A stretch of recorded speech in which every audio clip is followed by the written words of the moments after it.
Bonjour Didier, comment vas-tu? Là, on est chez toi? On est chez moi, oui, on est devant la miellerie là, et puis on va essayer de faire quelque chose de pas mal. Bah oui, bien sûr. Hein? Là, je vois déjà des ruches derrière, ça, c'est ce qui est Oui. stocké. Ce sont des ruchettes, c'est pour recevoir donc des futurs essaims pour l'année prochaine. Ensuite, elles seront donc nettoyées, brûlées à l'intérieur avec au chalumeau pour détruire au maximum d'insectes et de larves. Et ensuite, ça va repartir l'année prochaine. Voilà. D'accord. Déjà, j'ai plein de questions à te poser parce que franchement, je vois beaucoup, par exemple, d'apiculteurs ont fumé littéralement les abeilles. Les abeilles, oui, pour pouvoir les travailler. Oui, mais pourquoi ça fait quoi? Le fait qu'elles Alors, voient de la fumée, la fumée pour moi n'est pas, disons, intéressante. Moi, j'ai un petit don supplémentaire, c'est-à-dire que moi, j'en fume rarement. Je fais beaucoup plus descendre mes abeilles avec la puissance de mes mains, c'est-à-dire à mes mains. Je passe au-dessus de la ruche, je passe donc mes mains, et les abeilles descendent toutes seules. Ça, tu penses que c'est une énergie, ton magnétisme comme Oui, ça? oui. On rappelle que tu as ton fils Franck Mossan qui est magnétiseur, Oui, donc qui bénéficie aussi de ce don. je pense. Et toi, tu t'en sers donc pour faire descendre Pour- comme ça voilà, les abeilles. c'est ça, Mais exactement. ceux qui le font, qui n'en passent dans là, Oui. on m'a dit, moi, une fois, c'est lorsqu'elle voit de la fumée blanche, ça veut dire que instinctivement, ça brûle, adviendra que pourra, elle laisse la compatibilité. C'est ça ou pas? Oui, alors il y a une chose, c'est que la fumée donc va permettre de les gaver de miel. Elles vont dire, oula, il y a le feu à la maison, et on va se gaver de miel. C'est-à-dire qu'elles sont plus agressives. Oui. On tombe l'agressivité de l'abeille. Ce que tu fais toi avec tes mains, au Et contraire. moi, je le fais avec mes mains. Et puis, Impressionnant. ouais. Impressionnant, oui. D'accord. Ok, alors C'est ça, vrai. c'est juste quelques ruches. Ça, c'est un aperçu, ça. C'est qu'un aperçu. C'est qu'un aperçu. Ouais. Ça, pour l'instant, c'est des ruches. On pourrait dire qu'au niveau de l'agriculture, c'est un peu des ruches en jachère, quelque Oui, part. voilà, c'est ça. Oui. Voilà, on est Elles seront en content de jachère pendant quelques mois, et puis au printemps, tout va redémarrer. Alors, que dire aux détracteurs? On va se faire l'avocat du diable, toujours pareil. Hein. Il y a toujours le pour et le contre. Certaines personnes disent, je ne prends pas de miel, je ne consomme pas de miel. Alors, quand je leur pose la question, Oui. je leur dis, pourquoi tu n'aimes pas le sucre, tu n'aimes pas le goût du miel? Elles me disent pas, non, j'aime pas, c'est juste, ça fait travailler les abeilles pour rien et ça les épuise. C'est pas vrai. Non. Non, ça, c'est pas vrai. Donc, du miel, il y a une demande énorme en miel déjà, d'une part. Ensuite, moi, je fais, disons, plus d'une tonne par an. J'ai quand même pas mal de ruches, j'ai 4 sites de ruches. Et il se passe que moi, je mange du miel, même en étant diabétique, et tout le monde devrait manger un peu du miel, sans faire des abus. Oui. Ça nuit pas à la santé, c'est faux. Et le miel se conserve. Alors, on est obligé, de par la législation, de mettre une date de péremption. Oui. Mais en réalité, le miel... Éternel. Voilà. Éternel pour moi. Ça s'abbime pas, quoi. Oui. Voilà. Alors, dans certaines analyses, on essaye de retrouver par l'HMF le vieillissement du miel. C'est-à-dire que des miels vont arriver à faire 100 ans, voire plus ou moins, quoi. Ah oui, alors, Oui. donc ça vieillit à la limite presque aussi bien que le bon vin, voire plus. Voilà, Oui, il y a pas de voire limite. plus que le bon vin. Voire plus Voire que le plus bon que vin. le bon vin, oui. Voilà. Alors, il y a un problème aussi, on en avait parlé en privé, Marcel, sur le fait qu'il y a plus de miel sur le marché que de production de fait. Alors, Oui, il y a c'est vrai. Il y a du faux miel. Oui, il y a on du va faux le miel, dire, malheureusement. Qui vient dans de ces doux. Oui. Alors, c'est tous des miels qui viennent des pays de l'Est. Alors, dans les pays de l'Est, vous avez des très très bons apiculteurs aussi, hein. Faut quand même le dire. Par contre, vous avez comme en France des mauvais et des bons. Il faut savoir travailler avec les bons et puis laisser de côté tous les mauvais. Mais par contre, nous avons un miel aujourd'hui qui vient de Chine. C'est uniquement 2 poudres réunies avec de l'eau et différents produits nocifs. Alors, quelles sont les possibilités aujourd'hui il paraît beaucoup plus grand que moi, mais en réalité, c'est aussi que c'est penteux. Hein. On va reverser, voilà, comme ça. Oui, on va D'un coup, verser. ça équilibre, hein. C'est autre chose. Oui. Donc, il y a des moyens de voir ces fraudes-là par l'analyse. Oui, mais c'est à ce que chaque je fais fois, aujourd'hui. C'est un peu la course à l'armement. C'est-à-dire que les faussaires de miel trouvent toujours la parade pour que ce soit indétectable. Et ensuite, les détecteurs trouvent encore des manières plus sophistiquées d'analyser, etc., etc. Disons, dans les miels, on retrouve quand même si un miel vient d'ici ou d'un autre pays, par les pollens. Alors, moi, je fais analyser tous mes miels par le laboratoire Fayol, et ensuite, je fais la recherche pollinique. Tout le pollen qui rentre dans mon miel. C'est-à-dire que si on trouve du miel d'oranger chez moi, ou du miel d'eucalyptus, enfin du pollen d'eucalyptus, il y a un problème. C'est-à-dire que je travaille avec l'Espagne. On est d'accord.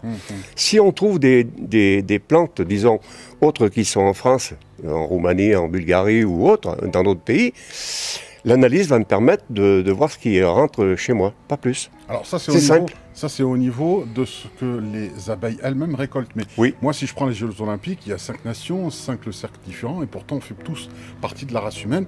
Qu'en est-il au niveau des abeilles? Est-ce que les abeilles d'Espagne ou d'ailleurs, est-ce qu'il y a des races d'abeilles? Ah oui, il y a plusieurs races d'abeilles, il y en a des centaines il y a centaines de races. Maintenant, donc moi, je travaille uniquement avec ma race personnelle, que j'ai, disons, mis au point. Ça fait 25 ans que je travaille sur mes abeilles. C'était les abeilles de mon grand-père, de mon père. Et ensuite, moi, j'ai repris. Et maintenant, je fais faire donc beaucoup de recherches. Je fais des recherches là-dessus. Donc tu continues encore aujourd'hui. Oui, c'est pas un long fleuve tranquille. Il n'y a pas de. Tu t'arrêtes pas, en tout cas, d'essayer d'innover au niveau de l'apiculture. Alors il faut innover, oui, mais sans trop quand même. Il ne faut pas aller, disons. Moi, je trouve tort, disons, à l'insémination de la reine pour qu'elle ponde, disons, plus rapide, et elle va durer que 2 ans au lieu de 5 ans. Ah, il ne faut pas non plus pousser. Il ne faut pas pousser non plus trop les choses. D'accord. Ouais. D'accord. Alors, est-ce que tu as des ruches en fonctionnement, en production actuellement, ou c'est terminé? Ah non, moi j'en ai, moi c'est terminé. Donc je suis allé récupérer hier au soir les derniers cadres, comme on dit, les dernières hausses. Et après, donc, je vais faire l'hivernage d'ici une quinzaine de jours. Et pendant ce temps, elles sont où les abeilles? Elles dorment? Non, elles travaillent quand même. Elles rentrent donc, elles butinent toujours le peu qui reste, entre guillemets. Parce qu'aujourd'hui, avec les sécheresses, nous n'avons plus de nectar dans les fleurs. C'est sec. Il y a 1 heure de nectar le matin, disons par la rosée, par la fraîcheur, c'est fini. Alors, donc, moi, je vais laisser que les corps et elles rentrent dans tout le nectar qu'elles trouvent pour emmagasiner pour l'hiver. Elles sont où là actuellement? Ah ben moi, elles sont ruchées à un petit kilomètre. Un petit kilomètre, donc c'est tous les matins, tu te réveilles, tu vas là-bas. Oui, je vais voir au niveau du pollen, je fais des comptages, savoir la vitesse où elles sortent, le nombre d'abeilles qui rentrent avec du pollen aux pattes. Et ensuite, je regarde la couleur également du pollen pour savoir ce qui rentre. Aujourd'hui, c'est l'ambroisie. Malheureusement, l'ambroisie, on n'est pas bien d'accord. C'est vrai, ça fait souffrir beaucoup de personnes. Oui. Mais l'ambroisie est très utile pour les abeilles. Bon, oui, pour les abeilles. Surtout pour les larves, c'est la nourriture de la larve. Quels sont les ennemis, en fait, quels sont les différents ennemis des abeilles? Est-ce qu'il y a des abeilles, en fait, on parle des abeilles asiatiques, frelons asiatiques? Le frelon asiatique, oui. Alors lui, c'est une plaie pour... Ah, ça, c'est une plaie, ça. Et pourquoi? Qu'est-ce qu'ils font? Pourquoi elles sont aussi agressives envers les abeilles à nous? Les abeilles, chez moi, ne sont pas agressives. C'est-à-dire que je travaille, disons, comme je suis aujourd'hui. Même des fois en short, ça m'arrive, et elles ne me touchent pas, il n'y a pas de secret. Le frelon asiatique aujourd'hui, on va en parler un petit peu, le frelon asiatique aujourd'hui, en France, on est envahi. Surtout le sud de la France, l'ouest, et là ça monte. Par semaine, je fais à peu près 25 à 30 frelons asiatiques dans les pièges, quoi. Ah oui, c'est énorme. Alors, ils sont en stationnement devant la ruche. Ils volent en stationnement. Et l'abeille qui rentre, parce qu'ils ne prennent jamais celle qui sort. C'est toujours celle qui rentre. Pourquoi? Parce qu'elle a le nectar, elle a le pollen, elle a tout. C'est pas bête, hein? Ah oui, donc ce sont de fins stratagèmes qu'elles mettent en place pour détruire vraiment... Alors, elles vont arriver, je dis, dans quelques années, je pense, surtout les miennes, j'ai déjà constaté, qu'elles se mettent en grappe devant la ruche lorsqu'il y a un bruissement d'ailes un peu bizarre pour elles. Et le frelon, lorsqu'il va venir se poser éventuellement sur la planche d'envol, elles vont l'encercler et monter en température. Et le frelon est obligé d'abandonner. Donc il y a aujourd'hui des parades qu'elles ont trouvées, que la nature fait. Oui, c'est la nature. D'accord, là, ces personnes est intervenue. J'ai envie de dire qu'on peut s'attacher à un chien ou un chat. Et moi, je m'attache aux abeilles. À mes abeilles. Mais, là, c'est bidirectionnel. Le chien aussi remue la queue, et puis vous faites des chouilles, etc. Le chat ronronne. Les abeilles, comment elles te rendent ça? Pas que par le miel. Moi, c'est par le miel déjà d'une part, par la gelée royale, par tout ce qu'elle fabrique. Tout le dérivé de la ruche est très très bon pour le corps humain. Maintenant, donc les abeilles, viennent me tourner autour avec un bruissement d'ailes différent de celles qui veulent vraiment t'attaquer. Ah oui, d'accord. Il y a une grosse différence. Il y a presque un champ d'abeilles. Oui, qui on va appeler rendu, ça comme ça. Voilà, oui. un champ. On va appeler ça. Voilà. Oui. Le champ des fleurs. Oui. Voilà. Alors là, c'est le bouquet, comme on appelle. Hein. C'est le bouquet. Alors comment on fait aussi, là pareil, je parle en tant que novice, comment se fait-il qu'il y a des miel de châtaignier, miel de telle fleur ou miel tout fleur? Toi, tu t'es spécialisé dans quoi? Dans quelle sorte de miel? Moi, ma stratégie, c'est simple. C'est-à-dire que lorsque... moi, j'ai un acacia qui est à côté. Dès qu'il y a la première fleur, je mets mes hausses. Donc tu poses tes cages. Je pose mes hausses donc, sur les corps de ruche. Oui. Ensuite, à la fin de la floraison, j'enlève mes hausses. Ensuite, je fais l'extraction, je le fais analyser, et ça reflète à 80-90% de miel d'acacia pur. Alors, est-ce qu'elles sont un peu comme des anciens acariâtres qui veulent cumuler, qui ne veulent se débarrasser de rien? Comment elles sont, les abeilles, lorsqu'on retire du miel? Est-ce qu'elles vont vite boucher les espaces qui ont été retirés? Elles vont se dépêcher de les remplir ou quoi? Non, pour moi, elles ne sont pas agressives du tout. Même si je tire le miel ou la géroyale, elles ne sont pas agressives. Pour moi. Hein. Certaines races, je vais prendre la noire des Alpes, typique d'ici, celles-ci, elles sont presque mortelles, on va dire. Hein. Ah bon? Ah oui, elles sont très, très agressives lorsqu'on prend donc le miel. Après, moi j'ai une façon de travailler différente de tout le monde. Et lorsque je forme donc mes jeunes, c'est-à-dire mes élèves, je les mène au rucher et je leur apprends ma façon de faire. Après, ils sont libres de faire ce qu'ils veulent. Et toutes les personnes qui sont passées ici, j'en forme à peu près 50-60 par an, eh bien, travaillent avec ce que je leur ai appris. Ta façon de, ma façon de faire, et ils n'ont jamais été agressés, rien du tout. Alors, en combien de temps on devient un bon apiculteur, on va dire? Un bon apiculteur, moi j'ai 57 ans de métier, je suis encore pas un bon apiculteur. Alors la saison, justement, beaucoup de personnes, deux dernières questions que j'ai à te poser. Oui. Les abeilles, quelle est la race? Tu parlais qu'il y en a plusieurs. Oui. Est-ce qu'il y a des races qui sont plus productives que d'autres, qui sont... Alors, il y a donc la Buckfast, c'est-à-dire c'est le frère Adams donc, qui a mis ça au point, enfin cette race-là, anglaise, qui est une très très bonne abeille, qui n'est pas trop agressive, disons. Mais ce qui a l'inconvénient, c'est qu'elle est pilleuse. Ah. Elle est pilleuse, c'est-à-dire que moi je mets ma race d'abeille à côté d'une race Buckfast. Il est certain qu'à un moment donné, j'aurai moins de miel dans la hausse que si elles sont à 100 km. Ah oui. Et puis, bon, c'est la logique. Elles sont chapardeuses, ces Anglaises-là. Alors, les chapardeurs. Après, on a du Chili, on a des abeilles qui viennent du Chili, de Slovénie, un peu de partout dans le monde entier. Tu peux nous rappeler la race qui reproduit le plus? Donc c'est les Anglais, les Anglaises? Ah oui, c'est la Buckfast, hein. À mon avis, c'est la Buckfast. En termes de ratio, c'est 1,5 fois ce que font les Françaises ou autres? Ah non. Non, pas tant que ça quand même. Non. Quand même pas. On va dire c'est peut-être 2 kilos par hausse. Au lieu de... Les autres, elles font quoi admettons une hausse qui fait à peu près 15 kilos, elles vont faire 17. D'accord. C'est pas énorme. Non, c'est pas énorme. Sauf si on a une grosse quantité de ruches. Après, au niveau, si on fait ça industriellement... Après, oui, bien sûr. Alors la saison, pour moi, c'est toute l'année. Oui. L'apiculture, c'est toute l'année que ça se travaille. Le départ de la saison, c'est mars. C'est au mois de mars. C'est-à-dire quand la végétation reprend son droit, les floraisons rentrent en jeu et les abeilles vont travailler davantage. Il va y avoir la pente qui va monter en puissance. Il va y avoir donc beaucoup plus de cirières. Il va y avoir des butineuses davantage. Il va y avoir donc celles qui vont ventiler, celles qui vont chercher l'eau et tout. C'est un travail de fourmi, entre guillemets, qu'on va dire. Fourmi, abeille, c'est la même chose. Hein. Ah oui. Ah, pour moi, c'est la même chose. C'est deux bosseuses. Ah oui, c'est des bosseurs. Voilà, donc ils ne reconnaissent pas la retraite. Oui, je leur ai donné l'exemple. Ça, c'est très très bon. Bon, évidemment, l'émission est trop courte pour en savoir un peu plus au niveau des abeilles. En fait, on pourrait faire des émissions de quelques heures, que ça ne suffirait pas.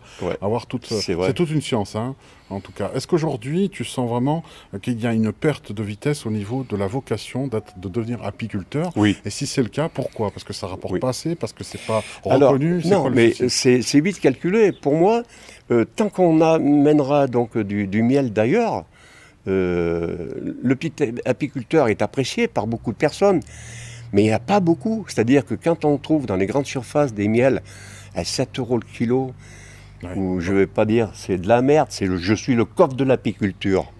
Voilà. Eh bien, je ne suis pas tellement d'accord à tout ça. Il faut un prix ça freine, disons, des jeunes que je forme, ça les freine pour s'installer. Alors, ils ont 2-3 ruches, c'est pour leur plaisir d'avoir leur propre miel, et puis après... Ouais, c'est pour leur consommation personnelle. Ouais, sur celles que j'ai formées, sur les personnes que j'ai formées, il n'y en a qu'une personne qui a aujourd'hui peut-être 300 ou 400 ruches, c'est pas plus. Ouais, c'est exceptionnel. Ouais, oui. Après, si, 40 ruches, 50 ruches, il y en a. Beaucoup. Il y en a, d'accord. Il y en a. Beaucoup. Donc, on revient de plus en plus quand même à l'apiculture.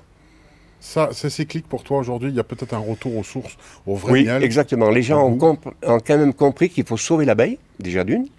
Et secondo, il vaut mieux manger son miel que d'aller l'acheter en grande surface. Enfin, je suis un petit peu chauvin, on va dire. Mais je défends mon beefsteak. Ce qui est un peu normal. On ne va pas quand même lister non plus les bienfaits du miel. Ils sont connus et reconnus, hein, évidemment. Oui. Tu parlais les vertus du miel, oui. Même un diabétique peut prendre du miel. Oui, bien sûr. Sans abus. Je dis bien à tout le monde sans abus. Sans abus. Parce que ce n'est pas vraiment du sucre, c'est autre chose. C'est du sucre. Voilà, c'est du sucre. S-U-C. Sucre. Sucre. Sans le RE derrière. Voilà. Voilà. Oui. Ça, c'est fantastique. Tu fais du miel de quelle fleur, de quel type? Parce qu'il y a plusieurs types de miel. Alors, moi, je fais du miel de printemps. C'est-à-dire, on part du fruitier et on va jusqu'à l'aubépine. Ensuite, j'enlève mes hausses, j'extrais mon printemps. Je prépare mes hausses pour l'acacia. L'acacia arrive derrière. Après l'acacia, il y a le tilleul. Après le tilleul, il y a le châtaignier. Donc tu suis la saison? Je suis la saison. Il faut être observateur dans la floraison. Et ça, c'est selon en fait ton environnement naturel à toi. Un autre apiculteur ailleurs dans la France aura un autre verger d'un autre type avec d'autres arbres et fera d'autres. Donc en réalité, l'apiculteur ne décide pas du miel qu'il va faire, mais va faire en fonction de l'environnement. De ce qu'il y a autour. D'accord.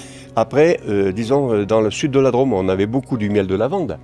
Aujourd'hui, la lavande, on l'a chez nous. Alors, c'est très bien. Mais par contre, moi je dis, il y a un petit inconvénient, on a des miels mélangés. C'est-à-dire, moi j'ai des miels que de tilleul, qu'on appelle la fin de la floraison du tilleul. Ensuite, il y a la lavande qui rentre avec, mais ça me fait un miel extraordinaire. Super bon. Ah, comme quoi les mélanges, il faut le faire. Oui, les mélanges sont bons. Et ensuite, donc, on a également donc, les fonds châtaigniers avec la lavande qui rentre. Alors, on a la douceur du miel de thym quand même. Et puis derrière, après, on a le âpre du châtaignier, la châtaigne et le chocolat derrière. Ah oui, oui, donc il y a vraiment une explosion de saveurs et puis une découverte comme ça. Bon, en fait, tu es un gastronome de la... Ah mais on va dire ça, quoi. Je suis le chabran de l'apiculture. Moi, je me compare toujours à d'autres personnes qui sont renommées, qui ont une renommée, et je me mets en face d'eux, quoi. Alors pour avancer dans le sujet, on peut parler aussi de ce qui rend fou les abeilles. Qu'est-ce qui les rend? Les pesticides, évidemment. Est-ce qu'elles perdent vraiment la tête? Le sens de l'orientation, l'épuisement? Alors, disons, moi, mon grand-père, enfin mon père et mon grand-père, mettaient toujours soleil levant. Voilà. Moi, je ne suis pas d'accord, parce que j'ai fait des tests, j'ai testé tout ça. Maintenant, moi, c'est donc sud-ouest, soleil couchant. Pourquoi? Parce que l'hiver, il fait un bon rayon de soleil, un bon lever de soleil, mais il fait -4 dehors. On chauffe la partie de la ruche devant. Oh les filles, il fait chaud, il fait bon, il fait soleil, on sort. Et elles font 2 km, elles meurent du froid. Et on perd tous les jours des milliers d'abeilles. Donc ce n'est pas... Oui, il y a un savoir-faire, connaître aussi. Oui. Ça, c'est mon point de vue. Voilà. Maintenant, il y en a d'autres qui réussissent en faisant autrement. Mais bon, je voudrais bien savoir aussi le poids qu'ils font par an par rapport aux ruches qu'ils ont. Parce que tout le monde dit, oui, j'ai fait 30 kilos par ruche et tout. Ouais, c'est bien. Moi, cette année, malgré une bonne saison, j'ai fait 8,6 kg par ruche. Alors, je ne sais pas comment on fait pour faire du 30 kilos. Oui. Voilà. Moi, est-ce qu'il y a justement une guerre de clochers entre apiculteurs où chacun garde jalousement son secret comme si c'était quelque chose qu'il fallait mettre sous coffre ou pas? Non, moi je suis ouvert à tout. Voilà. Et je ne cache rien, je n'ai pas le droit de cacher quoi que ce soit. Mes miels sont analysés, mon travail est bien fait devant les élèves. Quand ils partent d'ici, au bout de 6 semaines, ils savent gérer 20 ruches, donc il n'y a aucun souci. En plus, je suis fabricant donc, de ruches. J'ai déposé un brevet sur un type de nourrisseur qui fonctionne très très bien. Aujourd'hui, je travaille avec la Suisse, je travaille avec le Canada, et je pense que je suis un homme comblé, quoi. Alors, on trouve où, en fait, le miel Maussan? Où est-ce qu'on le trouve? Eh bien, alors, on le trouve donc chez moi à la miellerie, on le trouve chez les magasins Proxy, Check Shop, donc à Austin, à Lyon et Cannes. D'accord. Voilà. Ok. Des distributeurs indépendants qui viennent te voir ou que tu as rencontrés et qui a un échange, un partenariat Non, qui ce fait. sont des personnes, des patrons de supérettes ou magasins, qui ont goûté mon miel par le biais de famille. Et ils Qui ont sont arrivés craqué. ici en me demandant, Tu voilà, m'étonnes. est-ce qu'on Tu peut travailler m'étonnes, ensemble? ils Oui. ont craqué. Là, j'ai eu des luxembourgeois, donc touristes, qui sont passés me voir. Monsieur a une supérette donc, au Luxembourg, et on va travailler ensemble. Alors, on va conclure Voilà. vraiment cette interview, là, réellement, sur l'avenir des abeilles. Alors, l'avenir des abeilles qui étaient en danger il y a quelque temps, aujourd'hui, on n'en parle plus. Est-ce que finalement, si c'est le cas, si elles sont tant en danger que ça, je crois que la nouvelle génération n'a pas conscience du tout le travail qu'elles font, leur importance, vraiment, leur implication dans l'écosystème. Oui. Si elles disparaissent, c'est une catastrophe pour Alors, l'humanité. Alors, qu'est-ce que tu en moi, je penses? serais d'avis. C'est une pensée que j'ai eue en pleine nuit, parce que moi, je travaille, mon cerveau travaille la nuit. Je pense que pour sensibiliser l'agriculture, je pense qu'on devrait tous les agriculteurs devraient avoir quelques ruches, de façon à savoir que s'ils mettent trop de pesticides ou trop des produits nocifs, leur abeille va Donc, mourir. des ruches témoins. Voilà, Des des ruches ruches témoins. témoins. Voilà. Comme le font, je crois, pour l'analyse de l'eau, on met des truites. Hein. Si Oui, elles voilà, sont- c'est si elles ça. sont pas bien, Oui, c'est ça, c'est ça. c'est que l'eau n'est C'est pas qu'il y a un potable. problème. Voilà. C'est qu'il y a un problème. Donc il faudrait qu'au niveau de l'agriculture de manière générale, que ce soit les céréaliers ou autres, Oui. toujours une ruche témoin. Moi, je pense qu'on devrait. J'ai eu Jaboulet qui était passé il y a quelques années parce qu'il y avait un programme d'installation de ruches sur ses vignes. Parce que la vigne, elle fleurit, il ne faut pas l'oublier aussi. Et puis, ça sensibilise donc la personne. Je crois qu'aujourd'hui, j'ai pas pu faire affaire avec eux, mais je crois qu'aujourd'hui, ils ont un cheptel ruche. Hein. D'accord. Ah oui, ils ont plus de rendement. Quand on pollinise, donc une année, je pollinisais donc tous les tournesols. Chez qui je pollinisais, il y avait 1,5 tonne de plus de graines par hectare. Donc c'est pas négligeable. C'est utile. Merci, merci Ben, c'est moi, mais Didier, qui te remercie. Marcel, pour tous ces précieux renseignements. On aurait pu continuer, mais c'est vrai qu'on Oui, va s'arrêter mais là à parce refaire. que c'est à refaire. À refaire. Là, on voit ici, je pense que le dessin animé Le Maya l'abeille a été aussi un très très bel ambassadeur parce que je pense que Oui. tous les enfants petits aujourd'hui, quinquagénaires, Et je suis fier de porter ce petit maillot. voilà, qui est fantastique groupe ensemble. Merci beaucoup, Marcel, Merci à toi. Didier, merci à vous. Et puis à la prochaine. Merci pour un prochain Au revoir. sujet. Au revoir.